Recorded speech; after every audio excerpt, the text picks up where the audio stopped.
Sobat Maestro, sesaat lagi Anda akan mendengarkan Blog Airtime bersama Ibu Esther Parta Laksana. Selamat mendengarkan. Shalom Sobat Maestro, selamat malam. Puji Tuhan ya, saya Esther. Saya sangat bersuka cita sekali malam ini Sobat Maestro, karena kita bisa bertemu kembali melalui udara dalam acara Malam Teduh 15 menit yang membawa perubahan. Oke Sobat Maestro, sebelum kita dengarkan apa yang mau saya sampaikan malam hari ini, saya mengajak Anda dan saya kita bisa bersatu hati ya di dalam doa terlebih dahulu. Mari kita berdoa.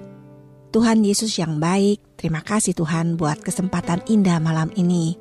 Kami masih diberi waktu dan kesempatan untuk bisa mendengarkan apa yang menjadi pesan-pesan-Mu melalui apa yang sebentar kami bisa dengar ini Tuhan.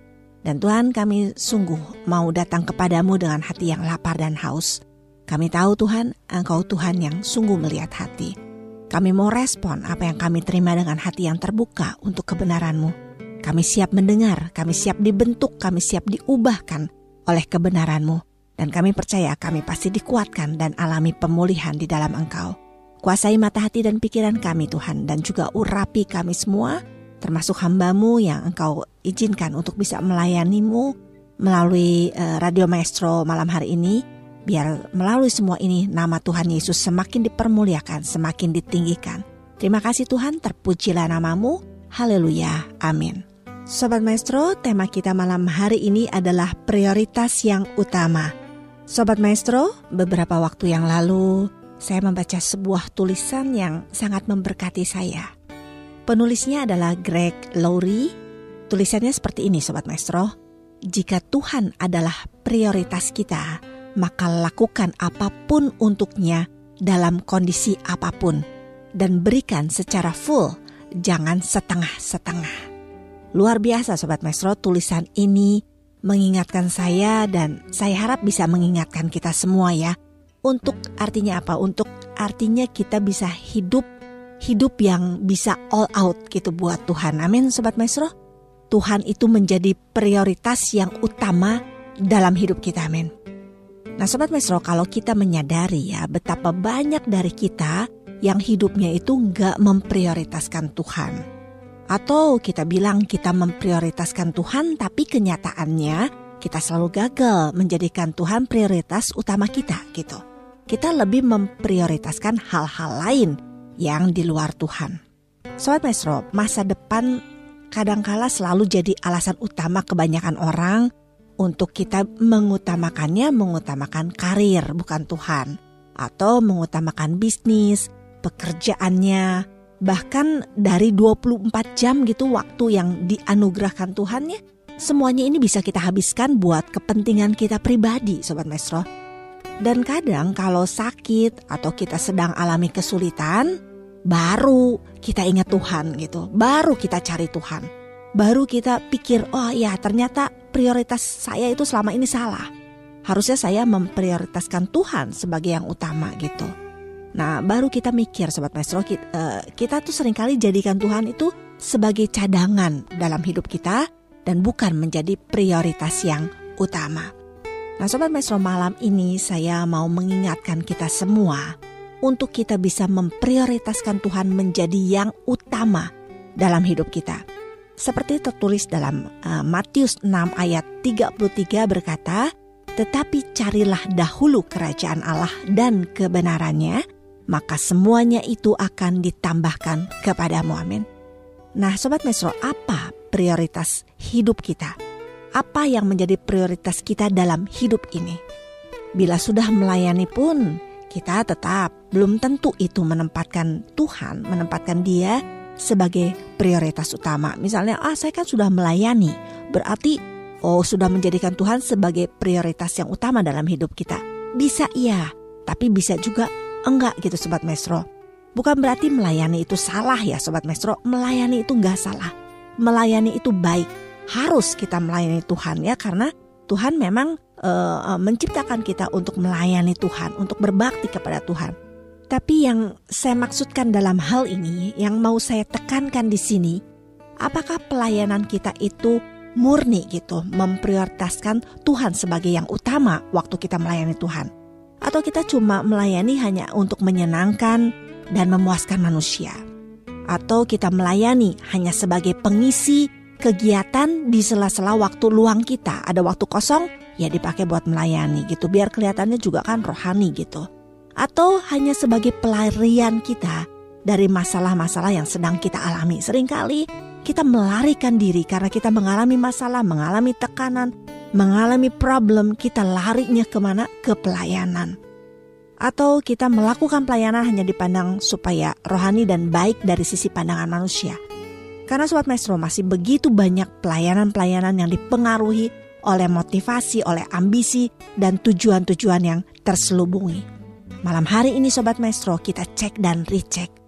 Apakah apa yang kita lakukan itu memang kita lakukan karena kita jadikan Tuhan sebagai prioritas utama dalam hidup kita.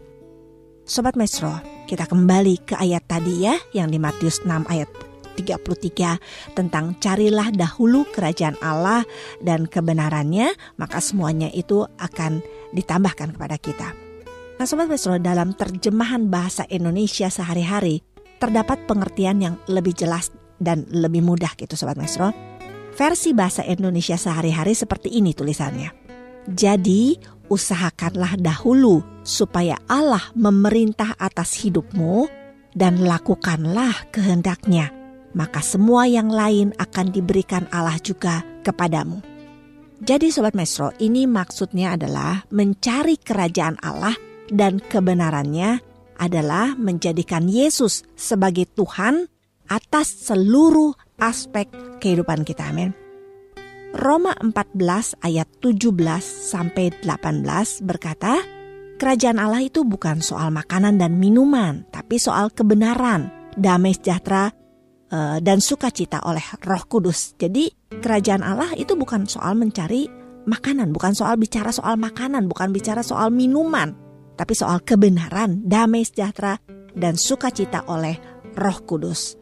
Jadi Sobat Maestro, mencari kerajaan Allah adalah menjadikan Yesus itu sebagai Tuhan atas seluruh aspek kehidupan kita.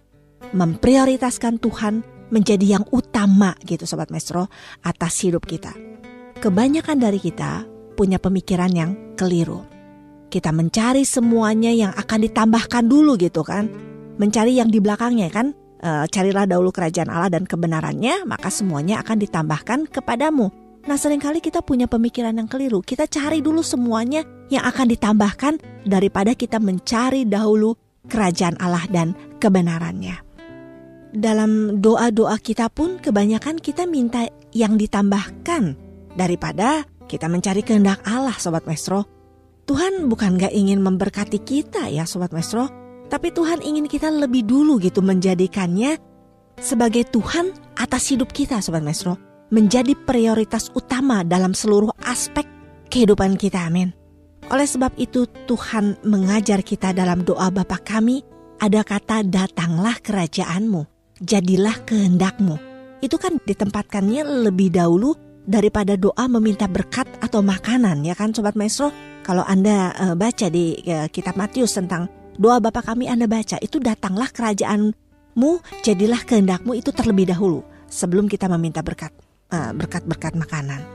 Nah Sobat Maestro, mengapa kita mesti cari dahulu kerajaan Allah dan kebenarannya?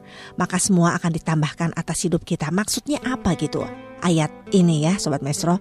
Yang pertama, orang percaya atau kita sebagai orang percaya itu bertanggung jawab untuk senantiasa mencari kerajaan Allah dalam segala manifestasinya. Kita hendaknya itu punya hati yang lapar haus akan kehadiran kuasa Tuhan, baik dalam kehidupan pribadi maupun dalam pertemuan-pertemuan ibadah kita. Jadi kita kejar Tuhan, kita mencari Tuhan, kita mengejar hadirat Tuhan, kita mengutamakan Tuhan yang layak untuk kita sembah, yang layak untuk kita puji, yang layak untuk kita beri ucapan syukur karena kita punya Tuhan yang begitu luar biasa. Itu yang pertama. Lalu yang kedua, dalam Matius 11 ayat 12, Yesus memberikan keterangan tambahan mengenai sifat umum dari kerajaan Allah. Anda catat dulu ya Matius 11 ayat 12. Di situ Yesus menyatakan bahwa kerajaan surga hanya dapat dialami oleh orang yang kuat, orang yang sungguh-sungguh mau melepaskan diri dari perbuatan dosa, orang yang mau berbalik kepada Kristus, mentaati firman-Nya dan jalannya jalan yang benar, Sobat Maestro. Dengan kata lain, Sobat Maestro, mengalami kerajaan Allah dengan semua berkat-Nya menuntut usaha yang sungguh-sungguh, usaha yang gak main-main, butuh perjuangan iman yang sungguh-sungguh, Sobat Maestro, dan kehendak yang kuat untuk apa? Untuk melawan iblis atau melawan dosa. Karena iblis seringkali ya Sobat Maestro membelokkan kehendak kita, niat kita untuk memprioritaskan Tuhan sebagai yang utama. Dia pintar banget untuk hal ini Sobat Maestro. Maka dari itu kita harus menjadi orang yang kuat untuk bisa melawan iblis, tipu daya iblis, untuk bisa melawan dosa. Amin. Lalu yang ketiga, kerajaan Allah bukan bagi mereka yang jarang berdoa atau berkompromi dengan dunia. Kerajaan Allah bukan buat orang yang suka mengabaikan firman Tuhan dan yang gak punya kelaparan rohani. Kerajaan Allah bagi orang yang seperti Yusuf, Kejadian 3 ayat 9. Kerajaan Allah bagi orang yang seperti Elia, 1 Raja-Raja 18 ayat 21. Atau seperti Petrus dan Yohanes di Kisah 4 ayat 19-20. Atau seperti Esther, seperti Maria, Deborah, Hana, Ruth, dan sebagainya Sobat Maestro. Mereka adalah contoh dari orang-orang yang mencari kerajaan Allah dan kebenarannya. Orang-orang yang memprioritaskan Tuhan sebagai yang utama atas hidup mereka. Amin. Nah Sobat Maestro, memahami ayat yang tadi saya bacakan, cari dahulu kerajaan Allah ini, menekankan bahwa sesungguhnya manusia itu lemah dan tidak berdaya untuk itu. Maka dari itu Sobat Maestro, undanglah senantiasa untuk Tuhan hadir dan bertahta tinggal di dalam hati kita. Untuk itu Sobat Maestro, marilah kita senantiasa menyiapkan hati kita untuk kehadiran Tuhan dalam hidup kita. Dan satu hal yang harus kita pahami bahwa untuk hadir atau tidak itu sepenuhnya adalah wewenangnya Allah. Manusia hanya mempersiapkan tempat di dalam hatinya dan mengundang kehadiran Tuhan dalam hidupnya, dalam setiap doa-doa yang kita panjatkan. Dan ketika Tuhan sudah bersedia tinggal dalam hidup kita, karena Dia melihat tempat hati yang memprioritaskan Dia di atas segala-galanya, menjadikan Tuhan sebagai yang utama dalam hidupnya, menjadikan Tuhan sebagai Tuhan atas seluruh aspek kehidupannya, maka pasti Sobat Maestro akan ada hal-hal dahsyat, hal-hal yang luar biasa yang juga akan menyertai hidup kita. Amin. Seperti tertulis dalam Yohanes 15 ayat 4, demikian firman Tuhan, tinggallah di dalam aku dan aku di dalam kamu, sama seperti ranting tidak dapat berbuah dari dirinya sendiri kalau ia tidak tinggal pada pokok anggur, demikian juga kamu tidak berbuah jikalau kamu tidak tinggal di dalam aku. Lalu Yohanes 15 ayat 9 berkata, demikian firman Tuhan, seperti Bapa telah mengasihi aku, demikianlah juga aku telah mengasihi kamu, tinggallah di dalam kasihku itu. Amin. Nah Sobat Maestro, apabila kita sudah memprioritaskan Tuhan menjadi yang utama atas hidup kita dan Dia mau tinggal di dalam hidup kita, maka semuanya pasti akan ditambahkan kepada kita semua. Amin. Sekalipun kita enggak memintanya, tapi Tuhan pasti tambahkan dalam hidup kita. Amin. Pernah ku merasa menginginkan semua, segala yang ada di dalam dunia, namun masih saja tak cukup bagiku